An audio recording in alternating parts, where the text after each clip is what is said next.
네, 여러분 안녕하세요. 오늘은 저희 테슬라의 또 인플루언서이시자 테슬라 진성주주이신 지혜탐험가님 모시고 얘기를 나눠보도록 하겠습니다. 안녕하세요. 안녕하세요. 네, 지혜탐험가님 저희 1년 반 만에 보는데 전혀 오래된 것 같지가 않아요.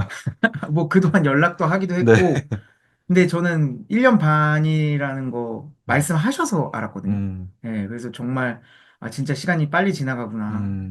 지나갔구나, 이렇게 생각이 듭니다. 근데 저희 구독자분들 중에 이제 신규로 많이 오신 분들도 있어가지고 혹시 본인 소개를 좀 간단히 부탁드려도 될까요? 네, 저는 지혜탐험가이고요. 미국에서 화학공학을 공부했고, 졸업은 못했고, 한국에서 다시 돌아와서 자동차 공학을 전공했고, 그리고 이제 아버지 회사가 자동차 부품 음, 회사인데 아버지 회사에 다니다가 2022년에 퇴사했고, 현재는 뭐 X 블로그 스레드 등의 이제 글을 계속 쓰고 있고, 또 제가 웹소설을 출간했었어요. 그리고 전자책 등을 또 출간했었고, 음. 그렇게 지금 현재 글을 쓰면서 활동하고 있습니다. 네.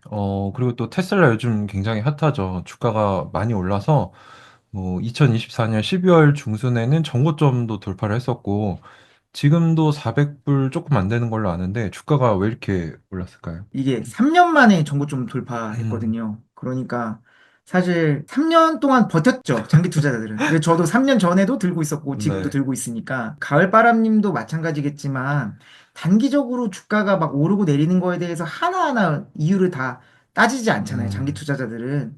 그러니까 이제 주가가 왜 올랐냐라는 질문보다는 이제 테슬라가 어떤 경쟁력을 가졌냐를 보면 결국에 그 가치에 수렴을 한다고 믿거든요. 음, 가격이. 음, 그러니까 좀 그런 부분에 주목을 했으면 좋겠고, 음, 일단은 그래도 왜 이렇게 갑자기 많이 올랐냐는 대부분 아시겠지만, 이제 트럼프의 당선이 저는 제일 크다고 생각해요. 아마 이건 뭐, 음, 테슬라에 대해서 잘 몰라도 음, 트럼프 당선의 수혜주가 누구냐라고 하면은 뭐 음, 100이면 100 다 테슬라 그리고 음, 일론 머스크라고 하겠죠. 그쵸. 왜냐하면 일론 머스크가 단순히 나는 트럼프를 지지한다 이 수준으로 음, 지지 선언을 한 게 아니고 음, 트럼프보다도 더 열심히 유세를 음, 하러 다녔습니다. 특히 그 선거 결과를 보신 분들은 아시겠지만 제일 치열했던 주가 펜실베니아 주였어요. 음, 이번에 격전지가. 그래서 일론 머스크는 대선 직전에는 펜실베니아 주에만 있었습니다. 음, 그래서 펜실베니아 주에서 적극적으로 그 트럼프 지지 유세를 했었고 음, 그 영향이 분명히 있었다고 생각을 하는데 음, 어쨌든 펜실베니아 주를 비롯해서 경합주를 모두 다 음, 공화당이 가져가면서 트럼프가 당선이 됐었고 음, 그다음에 트럼프가 어떤 사람인지 아시는 분들은 잘 아시겠지만 트럼프는 뼛속까지 사업가예요. 음, 예, 기존 정치인들과는 다르기 때문에 사업가의 특징, 일론 머스크도 마찬가지지만 기브앤테이크가 확실하거든요. 음, 그러니까 분명히 일론 머스크에게 엄청난 그 혜택을 받은 거잖아요. 음, 그러니까 당선에 큰 도움을 줬잖아요. 그쵸, 그쵸. 그러니까 분명히 일론 머스크와 테슬라에게 뭔가를 줄 것이다. 라고 음, 사람들이 이제 생각을 하는 거죠. 그것 때문에 이제 테슬라가 상당한 수혜를 받을 거다. 음, 앞으로 향후 4년간. 이제 그것 때문에 이제 기대가 큰 거죠. 더구나 음, 일론 머스크가 그 정부 효율부라고 우리나라에서는 음. 번역하더라고요. Department of Government Efficiency. 도치. 예, 이것도 이제 약어를 DOG로 일부러 만든 것 같은데, 이제 이거의 수장으로 임명이 됐어요. 음, 정확하게 이게 아직까지도 어떤 역할을 맡게 될지 모르겠지만, 음, 어쨌든 테슬라가 추진하는 뭐 자율주행이라든지 이런 규제 완화에 음, 도움이 분명히 되지 않을까요? 어차피 이 음, 다츠의 수장이 일론 머스크니까, 그쵸, 그쵸. 이제 요런 기대를 하고 있는 거죠. 그럼 트럼프가 당선돼서 이제 일론 머스크, 테슬라가 수혜를 봤다라고 얘기를 해주셨는데, 네. 혹시 뭐 민주당의 해리스가 됐으면 좀 달라졌을 수도 있을까요? 음, 저는 이게 이미 결과가 음, 나왔으니까 사실 그러니까 가정을 하는 거는 의미가 없기는 음, 하지만 저는 이게 지금 상황이 아니라 미래에 또 이런 상황이 올 수도 있거든요. 중간에 국회의원 선거 같은 것도 음, 하니까 또 이제 일론 머스크가 뭐 이제 정치에 뛰어드냐 뭐 대통령이 되냐 마냐 이런 얘기들 계속 나오고 네네. 있으니까 저는 앞으로 이제 여러분들이 이럴 때 테슬라 투자에 대해서 음, 어떻게 생각하실지에 대한 원칙을 좀 말씀드리고 음, 싶어요. 해리스 당선이 유력하다는 주요 언론의 그 음, 여론조사가 발표되었을 때 테슬라 투자자들이 엄청나게 걱정했거든요. 만약 맞아요, 해리스가 맞죠. 되면 테슬라 망하는 거 아니냐, 일론 머스크 망하는 거 아니냐라고 하는데, 일단은 제가 한 가지 말씀드리고 싶은 거는, 이제 저는 미국에 살다 왔고, 음, 가을바람님도 미국에 살다 와서 잘 아시겠지만, 첫 번째로 미국은 대중의 생각과 달리 대통령의 권한이 그리 크지 않아요. 음, 뭐, 우리나라에서 지금 현재, 뭐 저는 이제 국내 정치에 대해서 전혀 간섭하거나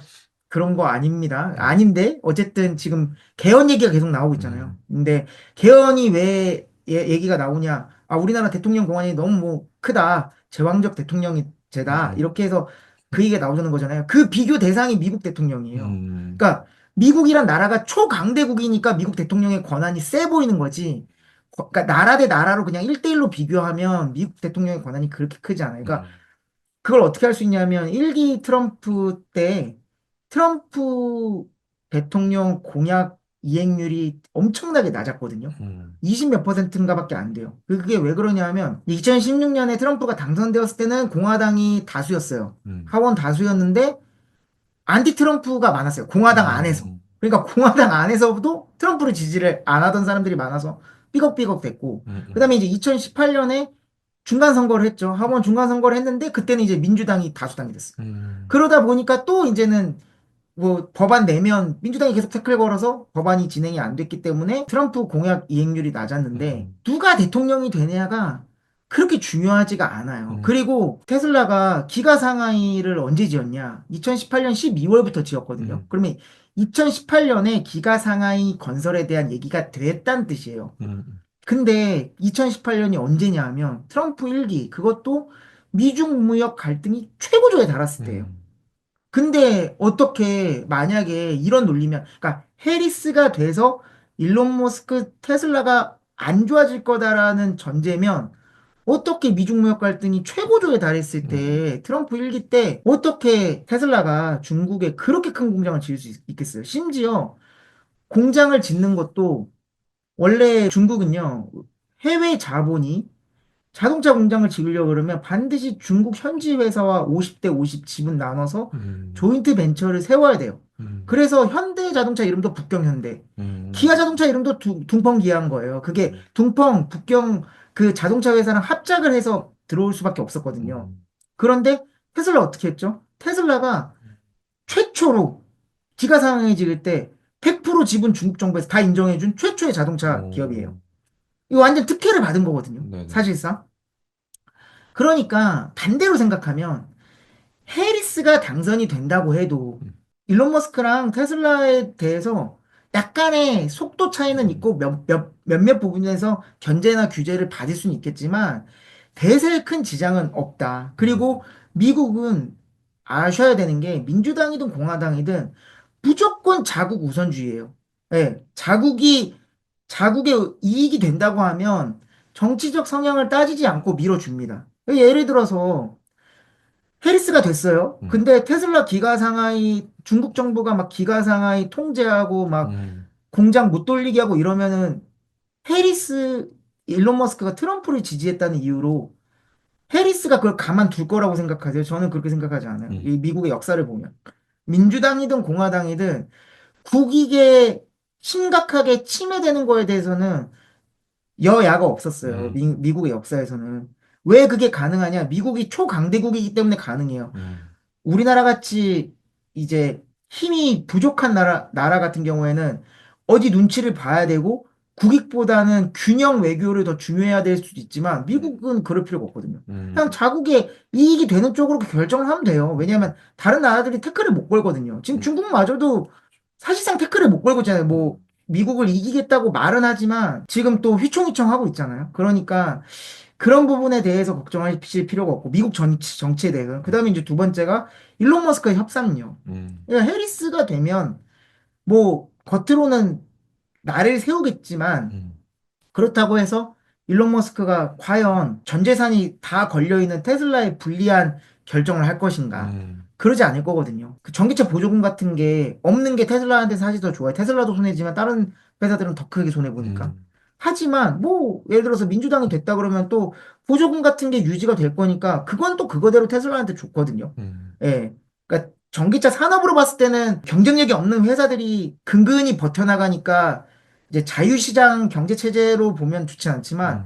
그냥 테슬라 당장의 이익으로 봤을 때는 그것도 나쁘진 않아요. 음, 그리고 일론 머스크가 어쨌든 자기의 그런 협상력을 이용해서 미국 국익에 도움이 된다라고 최대한 어필을 하고 이러면 그런 거에 있어서 뭐 바이든 정권에 있었을 때 뭐 테슬라가 성장 안 했나요? 음, 예. 그렇죠. 그때도 일론 머스크는 계속 바이든에 대해서 부정적으로 얘기했어요. 근데 뭐 그거 갖고 테슬라 주가가 작살이 나거나 테슬라 판매량이 그러니까 정부 규제 같은 걸 받아서 말하는 거예요.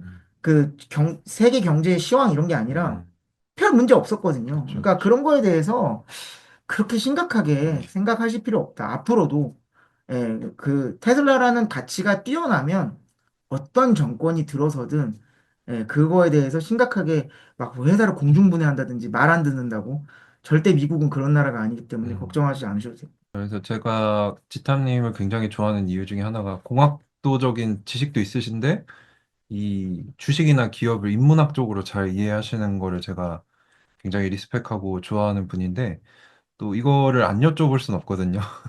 그래서 현재도 테슬라에 투자 중이신지 뭐 포트폴리오의 비중이나 뭐 수익률이 어느 정도 음, 되시는지도 상당히 궁금해하실 것 같아요. 예전에 한번 말씀드리긴 했지만 이제 본격적으로 투자를 시작한 건 2019년 음, 하반기부터고요. 그때 이후로 제가 그때도 말씀드렸어요. 추가 매수만 꾸준히 했고 음, 탄 적은 없다. 지금 2025년이죠. 음. 지금 어, 2025년인데, 여전히 추가 매수도, 추가 매수를 요즘 잘 못하고 있어요. 돈이 없어서, 제가 돈이 없어서. 테슬라의 가치가 별로라서가 아니라요. 제가 지금 퇴사하고 나서 돈이 많이 없기 음, 때문에 추가 매수를 많이 못하고 있지만, 네, 뭐, 여전히 한 번도 매도하지 않고, 음, 기회가 되면 매수하려고 노력하고, 제일 궁금한 게 그러면 수익률이 몇 프로냐. 근데 사실 수익률을 몇 프로라고 말하기가 참 애매한 게 초기 투자금이 아주 적었고요. 그 음, 뒤에 계속 5년, 6년에 걸쳐서 분할 매수를 했기 때문에 우리가 그 누적 수익률이라 그러죠. 음, 그거는 뭐 아주 여러분들이 생각하는 것처럼 높지는 않습니다. 뭐 그렇다고 해도 그럼 뭐 20%, 30%냐? 그렇지는 않고요. 음, 당연히 세 자리는 되고요. 음, 100% 이상은 당연히 되고. 근데 이제 초기 투자 기준으로 얘기하면 제가 정확하게 기억은 안 나는데 지금 현재 주가 기준으로 20불 언저리더라고요. 오, 2019년 하반기에 제가 그 정도쯤에 투자를 한 것 같아요. 그러면 지금 현재 대충 주가가 400불이니까 음, 얼추 20배 정도 되죠. 어, 2000%. 제일 좋은 게 뭐냐? 아무리 떨어져도 파란색이 안 어, 보여요. 그게 그쵸, 그쵸. 저는 좋아요. 그러니까 이게 심리적으로 색깔이 바뀌면 멘탈이 흔들리거든요. 맞아요. 근데 이제 저는 어지간한 폭락에도 워낙 오래전부터 꾸준히 투자했기 때문에 제가 잘 모르겠지만 아이온큐 투자 가을바람님 같은 경우에도 파란색이 아예 없었거나 아니면 있더라도 정말 순간적으로 잠깐 폭락했을 때 있었을 음, 거고 왜냐면 꾸준히 그냥 매집을 하시니까 맞아요. 그러니까 저는 그게 심리적으로 컸거든요. 그래서 저는 당연히 그 주가 차트 같은 거 잘 쳐다보지 않고 음, 그냥 테슬라 소식, 테슬라 뉴스, 음, 테슬라의 가치를 올릴 수 있는 어떤 기술의 발전 방향, 발전 수준 음, 요런 뉴스를 주로 보면서 그냥 돈이 생기면 가격 안 보고 사고 돈 없으면 그냥 들고 있고 음, 그냥 그게 다거든요. 좋은 회사라고 생각하시면 그냥 사서 두면 됩니다. 두면 음, 저보다도 더 큰 수익을 얻으실 수 있을 거예요. 다른 테슬라든 다른 주식이든 막 차트 보면서 시간 쓰고 이러질 않았거든요. 음, 예를 들어서 똑같이 1000% 수익을 냈다 그래도 저는 넣어놓고 까먹고 어떤 사람은 사팔사팔 열심히 하고 모든 시간 거기다 다 갈아놓고 스트레스 받아가면서 담배 뻑뻑 피면서 수익률 1000%를 냈다고 해도 저는 맞죠. 그냥 넣어놓고 저 글 쓰고 싶은 거 쓰고 저 하고 싶은 거 하고 아이랑 같이 육아하고 놀러 다니고 아내랑 데이트하고 이러면서 저는 수익률 1000%를 기록한 음, 거거든요. 하루에 몇 시간씩만 회사의 본질적인 가치에 대해서만 공부를 했으니까. 음, 그러니까 그런 면에 있어서는 훨씬 이쪽 방향이 시간도 많이 음, 아끼고 스트레스도 덜 받는 투자 방법이라고 저는 생각합니다. 어떻게 보면 저의 아이언큐 투자랑 똑같이, 그죠? 네, 항상 느끼지만 절, 내가 항상 가을바람님이랑 지속적으로 연락을 하고 가을바람님 채널에 인터뷰를 하고 싶은 이유가 종목은 다르지만 기본적으로 투자에 대한 그 관점이 아주 유사하기 때문에 맞습니다. 그런 면에 있어서는 정말로 여기 계신 구독자분들은 아이온큐에 대한 정보도 얻어가시는 건 물론 중요한데 가을바람님의 그 투자 마인드를 꼭 좀 본받으셨으면 이렇게 딱 5년 정도만 본받으시면 지금 가을바람님 뭐 이제 수익이 얼마나 났다더라 뭐 이런 식으로 그 예전에 말씀하신 영상도 네네. 제가 봤지만 일단 마이너스가 안 나고요. 마이너스는 절대 날 일이 없고 인플레이션보다는 더 많은 수익을 얻을 수 있고 무엇보다 마음이 편해요. 네, 맞습니다. 마음이 편하기 때문에 그래서 꼭 좀 그런 투자 마인드를 많이 본받으셨으면 좋겠습니다. 네. 1년 반 만에 나오셨는데 테슬라를 굉장히 얘기를 잘 해주시잖아요. 혹시 그동안은 어떤 발전 사항들이 좀 있었을까요? 일단 제일 큰 거 두 가지만 좀 말씀을 드리고 싶어요. 네. 일단 첫 번째가 FSD. 음, 사실 그때도 FSD가 운전을 꽤나 잘한다는 얘기를 했었는데 음, 지금 1년 반 만에 놀랄 정도로 빨리 음, 발전했거든요. 음, 2024년 초에 FSD 그 버전 12가 나왔어요. 음, 12, 버전 12가 나왔는데 사실 그 전까지는 사람이 쓴 코드가 있었어요. 음, C++ 코드가 있었는데 그걸 싹 없애고 오, 엔드 투 엔드로 정말 AI가 알아서 학습된 AI로 예, 알아서 판단해서 가도록 그러니까 예전에는 가이드라인 정도는 있었다는 거죠. 음, 예, 가이드라인이라고 해도 그 코딩이 30만 줄이었다고 음, 하는데 그거를 다 없애고 이제 버전 12부터는 그 AI 정말 진정한 AI 기반 자율주행 기술이 됐었고 음, 그 다음에 2024년 4월에는 베타라는 딱지를 떼버렸어요. 그리고 이제 FSD 가로 열고 supervised. 이 supervised가 뭐냐면 운전자의 감독이 필요한 이런 뜻이에요. 그러니까 음, 감독은 해야 되지만 이제 더 이상은 베타 정도의 기술은 아니다라고 선언을 한 음, 거고요. 그다음에 이제 6월에는 예전에는 그 계속 핸들 잡으라는 메시지가 떴었어요. 그게 음, 되게 귀찮고 시끄러웠는데 음, 핸들을 잡지 않고 눈으로만 정면을 오, 주시하고 있으면 FSD가 꺼지지 않게 오, 예, 바뀌었습니다. 그래서 기술이 발전했으니까 자신 있다는 거죠. 이제 핸들 안 잡아도 돼.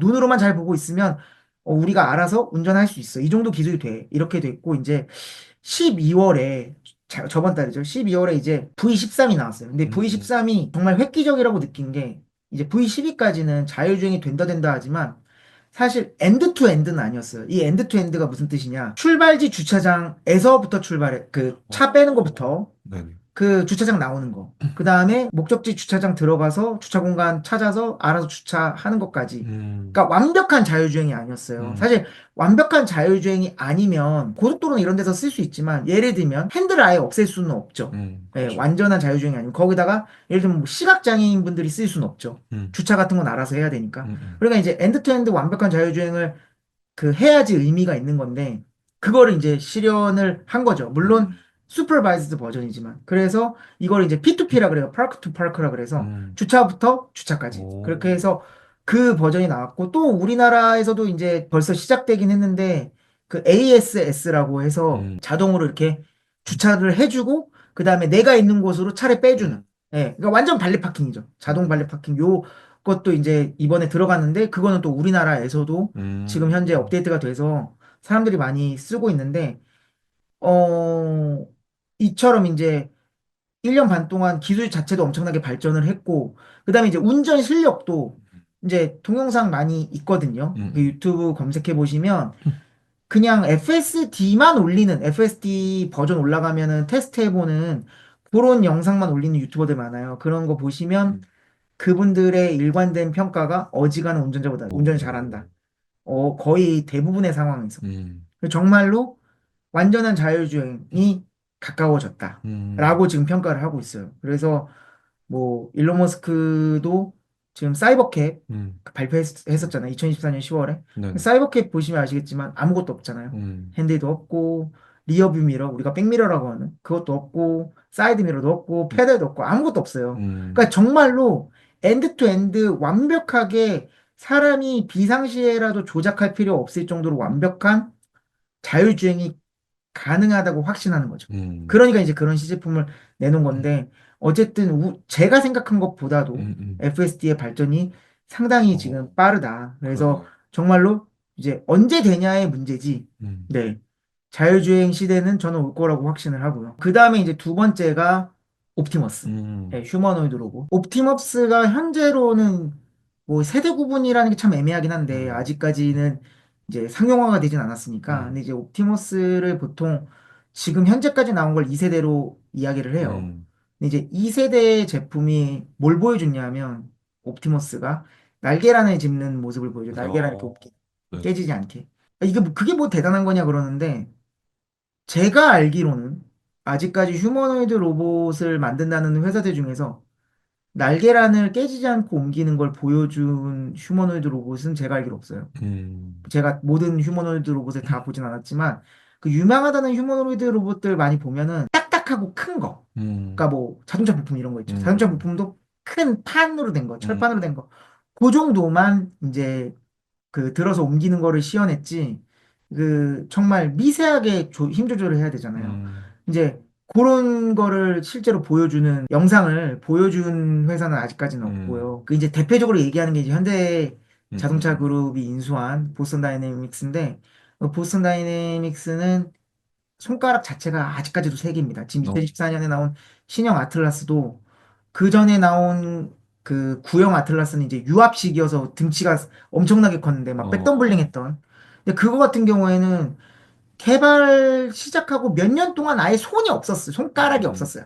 그냥 주먹 동그랬었는데 그것도 이제 2023년이 돼서야 집게 모양의 손가락이 생겼고 어, 그 2024년에 이제 유압식을 버리고 옵티머스처럼 이제 전동식으로 아예 바꿨는데 그 음, 전동식으로 바꾼 그 신형 아틀라스도 손에 자세히 보시면 손이 세 손가락으로 이렇게 집게 모양으로만 집을 음, 수 있게 돼 있어서 날개라는 절대 날개란 잡으면 다 작살이 날 거예요 아마. 음, 그렇고 이제 그거 말고 이제 최근에 또 주목받은 게 피겨라는 스타터예요. 로고 스타터. 네네, 이제 거기는 옵티머스처럼 다섯 개의 손가락이 다 있어요. 관절도 꽤 자유롭게 움직이고. 음, 근데 거기도 이제 시연하는 영상을 보면 이제 거기는 이제 그 오픈 AI 챗 음, GPT의 AI를 갖다 썼는데 다 딱딱한 물건들이에요. 물건들을 자세히 보면 다 플라스틱이거나 음, 사기 그릇 같은 거거든요. 그러니까 음, 이제 이 얘기는 뭐냐면 아주 정교하게 힘 컨트롤이 되지 않는다는 뜻이에요. 어, 예. 이거는 그 전동식 액추에이터의 장치 자체도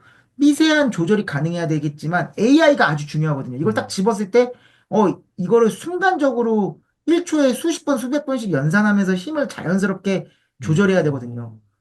어, 각 계란마다 크기도 다르고, 어디에 잡냐에 따라 어느 정도 힘을 줘야 되는지도 다 다르잖아요. 음, 인간은 그거를 그냥 무의식적으로 하는 건데, 음, 감으로. 로봇은 그거를 AI가 알아서 생각하고 그거에 따라서 실시간으로 힘 조절을 해야 된단 말이에요. 이게 음, 엄청 어려운 거거든요. 음, 그러니까 백덤블링하고 이런 거보다 음, 계란을 집는 게 더 어렵고 그리고 계란 집는 게 인간에게 더 유용해요. 음, 백덤블링을 하는 것보다. 그렇잖아요. 그렇네. 네, 백덤블링 하면 막 박수는 칠 수 있는데 왜냐면 계란을 집을 수 있어야 그 로봇이 계란 후라이를 사람 대신 해줄 수 있잖아요. 음, 그러니까 사람이 대신 할 수 있는 일을, 사람이 충분히 할 수 있는 일을 대신해야지 노동이 대체가 되거든요. 그러니까 이제 그런 부분에 있어서 옵티머스가 굉장히 발전을 음, 했다. 근데 이게 이제 음, 2세대고 이제 3세대가 아직은 나오지 않았지만 음, 이제 3세대가 얼마나 발전할지를 알 수 있었던 게 2024년 사이버캡이 음, 발표되는 행사예요. 사람들은 이제 사이버캡이랑 그때 나왔던 옵티머스에 대해서만 관심이 많았는데 사실 거기에 그 손가락 모양의 모형이 엄청나게 큰 모형이 음, 움직이는 모형이 전시가 되어 있었어요. 근데 이 음, 사람들이 이거의 존재도 잘 몰랐고 이게 뭔지 맞아. 잘 몰랐었는데 네. 이게 뭐냐면 이제 차세대 옵티머스의 손의 모형입니다. 음, 근데 이게 왜 중요하냐면 손이 얼마나 자유롭게 움직이냐를 판단하는 기준 중에 하나가 자유도를 보는 거예요. 음, Degree of Freedom, 이제 DOF라 그러는데 음, 이게 뭐냐면 뭐 관절 하나가 얼마나 다양한 방법으로 움직일 수 있는지를 개수를 세는 거예요. 음, 그래서 이제 보통은 조인트 하나가 최대 그 자유도가 6까지 생길 수 있거든요. 음, 예. X축, Y축, Z축, 직선 운동과 회전 운동 3개, 3개씩 해서 6개가 최대인데 이 사람의 손의 자유도가 27이에요. 음, 근데 아까 날계란을 집었던 옵티머스의 2세대가 자유도가 11입니다. 음, 자유도가 11인데도 날계란을 집을 수 있었던 음, 거고 대부분의 휴머노이드 로봇의 그 손의 자유도는 한 자릿수예요. 오, 그러니까 테슬라가 이미 옵티머스가 자유도가 다른 휴머노이드 로봇의 손보다 자유도가 훨씬 높았는데 음, 그 행사장에서 보여준 차세대 옵티머스의 손 모형 여기 이제 막 움직이는 동영상 보면 막 움직이거든요. 음, 그거의 자유도가 22입니다. 음, 22. 예, 딱 두 배가 올랐죠. 그리고 22면 27인 사람의 손과 자유도의 차이가 크지가 오, 않아요. 그래서 그렇네. 움직이는 거 보시면 진짜 사람 손처럼 움직입니다. 맞아요. 이게 왜 중요하냐면 옵티머스는 사람의 일을 대신해서 노동혁명을 갖고 오려고 테슬라가 만드는 거니까요. 음, 손이 아주 중요해요. 손이 얼마나 정교하게 사람처럼 움직이냐가. 음, 예, 뭐, 달리기가 빠르고 이게 중요한 게 아니라 저희 노동의 대부분은 다 손으로 하잖아요. 사람이 하는 노동은 시각으로 보고 뇌로 판단하고 손으로 작업을 하잖아요. 맞아. 그러니까 시각 정보를 파악하는 게 중요하고 그 시각 정보를 해석하는 음, AI 두뇌가 중요하고 마지막으로 손이 얼마나 자유롭게 정교하게 움직이냐가 중요한데 음, 그런 부분에서 테슬라는 다른 휴머노이드 로봇을 압도하고 있는 거죠, 현재로서. 음, 그래서 앞으로 굉장히 더 미래가 기대돼요. 그래서 저도 옵티머스 3세대가 얼마나 그 멋진 모습을 보여줄지 좀 기대되고, 음, 그리고 이제 걷는 것도 최근에 이제 나온 영상 중에 그 옵티머스가 경사길을 음, 그냥 산이에요. 길이 아니고 산으로 된 이렇게 낙엽이 깔린 경사길을 걸어가는 올라가고 내려가는 영상이 있었는데 음, 거기서 휘청하는데 중심을 잡아요. 어지간한 사람보다 낫다. 왜냐하면 어르신들, 거동이 불편하신 어르신들 같은 경우에 그 옵티머스보다 못 걸을 거거든요. 그 음, 동영상 보시면 아시겠지만. 음, 그리고 이제 또 하나 영상을 공개한 게 사람이 몇 미터 앞에서 던진 테니스공을 잡아요. 딱 순간적으로 오, 움직여서. AI가 스스로 판단해서 잡은 거냐, 아니면 원격 조정을 해서 잡은 거냐, 뭐 이런 얘기들이 있고 테슬라에서 그거를 공개하진 않았는데 원격 조정으로 설명했다고 하더라도 그렇게 딱 판단해갖고 순간적으로 잡을 수 있을 정도의 그러면 정확하게 위치를 파악하고 정확하게 손에 뻗어서 정확하게 벌어져 있다가 공이 들어오는 그 순간에 이게 오므리는 거잖아요. 음, 그런 거를 할 수 있다는 것 자체가 이미 테슬라 옵티머스의 기술력을 보여주는 거고 오, 그리고 음, 무엇보다도 항상 이런 그 발전 방향이 사람의 노동을 대체하기 위한 사람이 할 수 있는 그런 어떤 행동, 음, 생각, 판단, 이쪽으로 지금 가고 있잖아요. 음, 그러니까 이제 옵티머스가 인간의 노동을 대체할 수 있는 휴머노이드 로봇의 그 시장 중에서는 음. 가장 진일보된 휴머노이드 로봇이다. 현재까지 이렇게 볼 수 있는 거죠. 그리고 많은 분들이 제일 궁금해하시는 게 모 유튜버 음카에서 이제 국토교통부에서 FSD를 올해 풀어줄 거다 이런 얘기를 했는데 여기에 대해서는 좀 어떻게 생각을 하시나요? FSD가 들어오는 거에 대해서는 저는 들어올 수 있다고 생각해요. 음, 그리고 이제 국토교통부가 응카 영상이 나가기 전에 네네.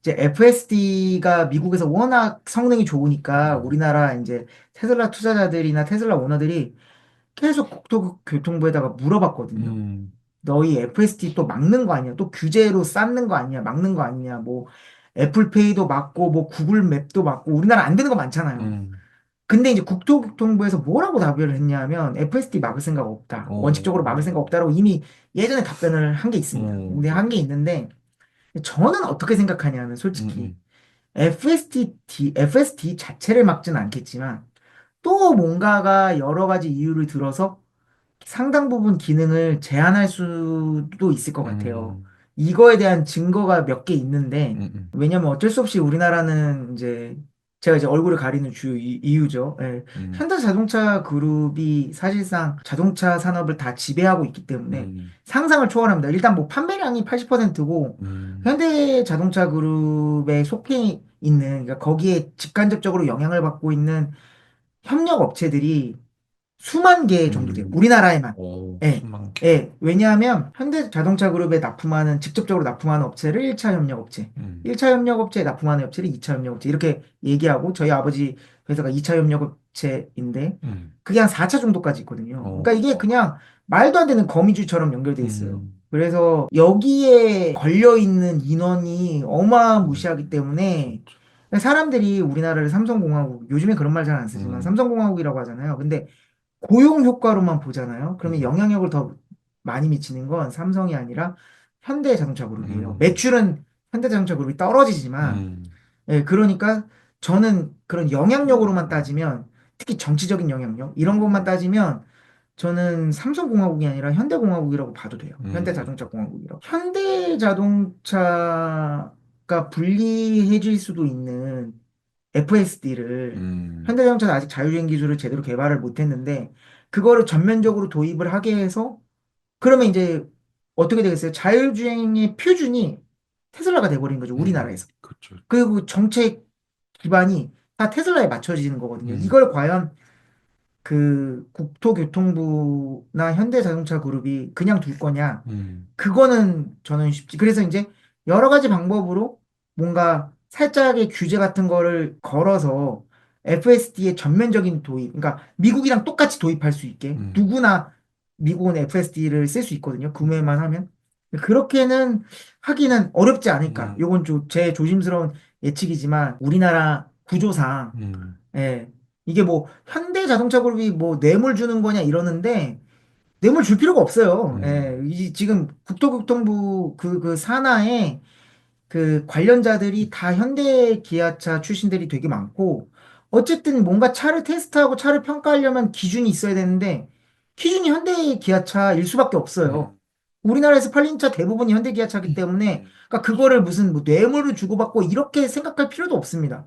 그냥 독과점이기 때문에 그게 당연한 거예요. 정부 입장에서도 당연히 현대 기아차를 기준으로 정책을 세울 수밖에 없는 거예요. 예, 이게 뭐 그렇네요. 좋고 나쁘고를 떠나서 음, 이 시장이 지금 현재 독과점이기 때문에 예. 음, 그런 거에 대해서는 여러분들이 이해를 하시고 제가 생각했을 때는 감히 추측을 해보자고 하면 완벽하게 미국에 있는 FSD가 그대로 우리나라에 들어오기는 쉽지 않을 것이다. 음, 근데 만약 그래주면 너무 고맙죠. 예, 그렇죠. 정말로 고맙고 정말 이제는 국토교통부나 대한민국 정부가 조금 정신을 차렸다? 음, 지금 상황이 심각하구나라는 거를 좀 깨달은 거라고 저는 봅니다. 음. 예. 자, 그리고 또 이 얘기를 안 할 수가 없는데, 최근에 또 테슬라 모델 Y가 안전 등급을 4등급을 받았어요. 굉장히 낮은 등급을 받았는데, 요거는 좀 어떻게 생각하고 계신가요? 네, 이거 이미 아까 말했던 그 응카 모델에서, 응카 영상에서도 그 음, 응카 그 영상에 땡땡용님이 굉장히 설명을 잘 해주셨거든요. 근데 제가 이제 그 영상이 나오기 전에 제가 X에다가 제가 그거를 음, 그 홈페이지 들어가서 어떻게 점수를 매긴지 어떻게 등급을 매긴지 다 자료 다 다운받아갖고 다 읽어봐서 제가 아주 어, 길게 글을 쓴 게 있어요. 네네네. 네, 그거랑 결이 비슷하긴 한데 음, 제가 이제 그 땡땡용 그 편집장님이 올린 영상과 음. 제가 분석한 거를 합쳐서 조금 말씀드리면 간단하게만 말씀드릴게요. 이것도 이거 얘기하면은 이거 쭉 얘기하면 한 1시간 걸리거든요. 그래서 아주 간단하게만 네네. 이야기를 하면 일단 등급.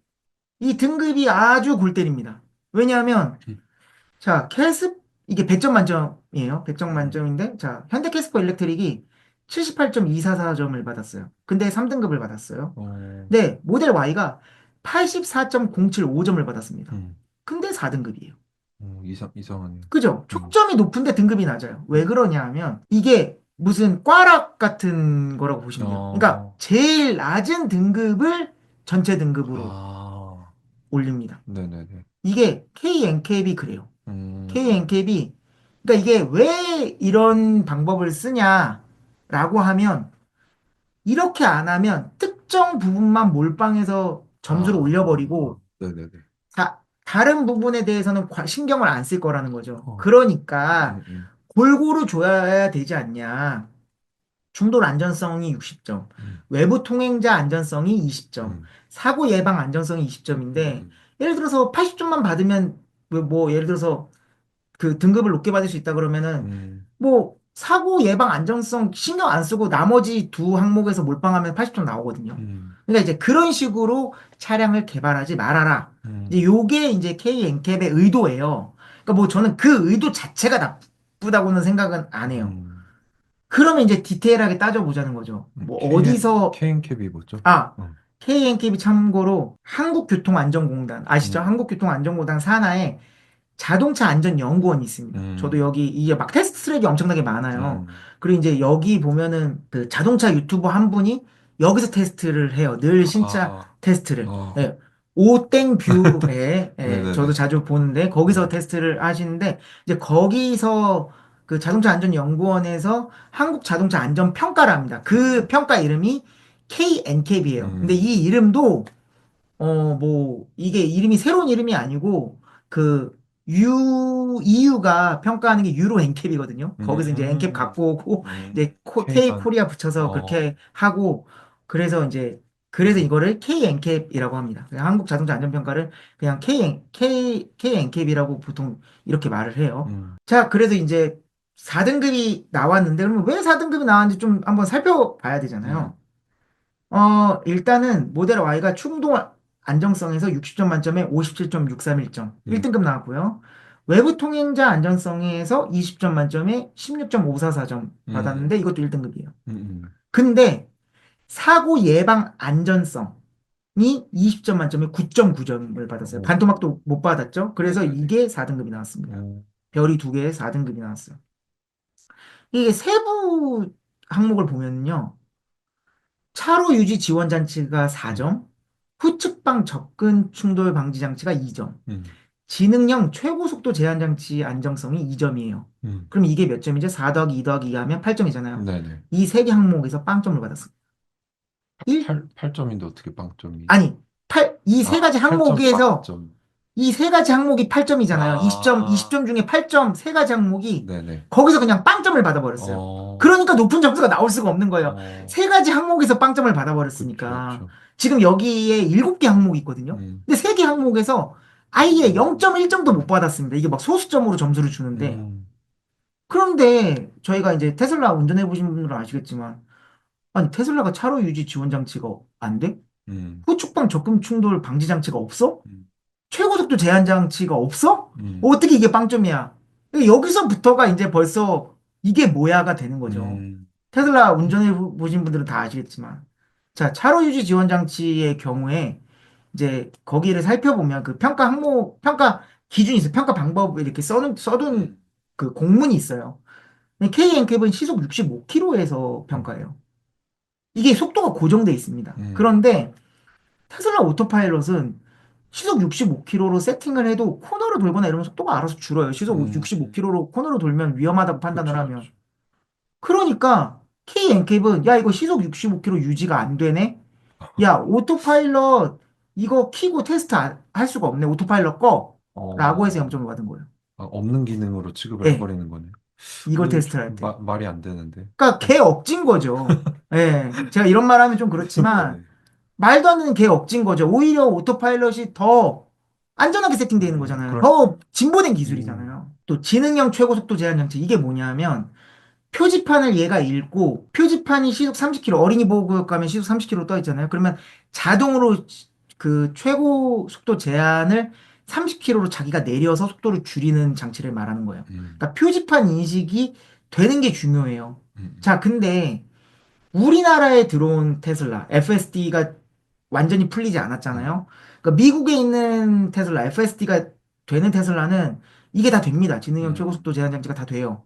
그 스탑 사인 읽고 스탑하는 거거든요. 맞죠. 네. 예. 근데 우리나라에 들어왔던 차는 그동안 안 됐었어요. 음, 그러다가 작년 하반기에 이걸 OTA로 업데이트를 해줬습니다. 소프트웨어 업데이트를 음, 해줬어요.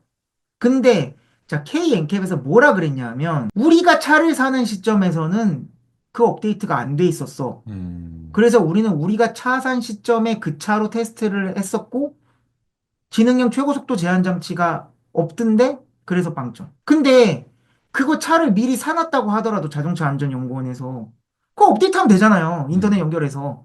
그걸 안 한 거예요. 음, 그러니까 아직도 우리나라 자동차 안전을 담당하는 정부 기관에서는 아직도 자동차를 그냥 기계 네. 장치로 보는 거예요. 구시대적인 발상인 거예요. 그런, 자동차가는 이미 스마트폰처럼 소프트웨어가 더 음, 중요해지고 차를 예전에 샀다고 하더라도 1년, 테슬라를 사자마자 그 운전하는 테슬라와 1년간 꾸준히 업데이트 받은 테슬라는 음, 같은 하드웨어더라도 실제로 자율주행 성능이나 이런 게 완전히 다르잖아요. 그쵸. 그런 부분을 전혀 인정하지 않는 거죠. 음, 네. 그러니까 참 웃기는 거죠. 음, 만약에 저는 묻고 싶은 게 현대기아차가 OTA가 잘 되는 차라면 음, 과연 현대기아차도 이렇게 테스트를 했을까? 저는 이거를 묻고 싶은 거죠. 예. 그런, 그리고 이제 훅집방 접근 충돌 장치. 이거는 쓰거든요. 그러니까 음, 후진을 하다가 이제 아, 주차해서 즉각 주차돼 있는 상태에서 후진을 하다가 뒤에서 차가 오면 음, 이제 경고를 하고 서는 음, 장치를 음, 말해요. 이거 현대기아도 당연히 있고 테슬라도 이거 됩니다. 음, 되는데 경고가 들어오지 않는다. 뭐 비상등이 안 들어오거나 이게 경고 표시를 시각적으로 정확하게 안 해줬다는 이유만으로 또 빵점 받았어요. 멈추긴 예, 멈추는데. 멈추긴 멈추는데. 예. 그리고 저는 이 후축방 적금 충돌 방지 장치 자체가 너무 현대 기아차에 특화된 항목이에요. 음, 왜냐하면 그 제가 유로 엔캡이랑 미국 IIHS 여기가 이제 자동차 안전도 음, 평가로는 제일 유명한 음, 두 음, 기관인데 제가 여기 있는 기관의 그 안전도 평가 항목을 다 훑어봤는데 이 후축방 접근 충돌 방지 장치라는 말이 없어요. 예. 어, 이 차라리 뭐 위에 보면은 차로 유지 지원 장치라든지 뭐 예를 들면 지능형 최고속도 제한 장치 이런 건 있거든요. 음, 근데 이제 후축방 접근 충돌 방지 장치 이런 건 없어요. 후축방 접근 충돌에 대해서 별로 그렇게 신경 쓰지 않습니다. 특히 이제 음, 미국 같은 경우에는 땅 덩어리가 워낙 넓어갖고 맞아요. 뭐 후축방 이런 거 그 사람들 다 전진 주차하고 사선 주차하거든요. 그러니까 후축방 그리고 전진 주차한 다음에 그냥 앞으로 나가요. 예, 음, 워낙 땅덩어리가 넓으니까. 그래서 사실 이런 걸 신경 쓰지 않기 때문에 음, 이런 항목 자체가 음, 너무 그 갈라파고스화 돼 있다는 거죠. 음, 네, 그래서 하여튼 아니 다른 데 평가는 그럼 어떤데? 음, 테슬라 다른 데 평가 어때? 라고 했을 때 이제 유로 엠캡 거 보시면 이제 유로 엔캡에 이제 K 엔캡에서 해당하는 사고 안정 예방성이 이제 세이프티 어시스트예요. 그런 장치들 있죠. 아까 무슨 뭐 후측방 접근 충돌 방지 장치 뭐 이런 장치 저런 장치 그런 것들을 평가하는 건데 이게 이제 퍼센트로 평가거든요. 음, 98% 받았습니다. 오, 2022년도 모델 거의 Y가요. 만점 네. 받은.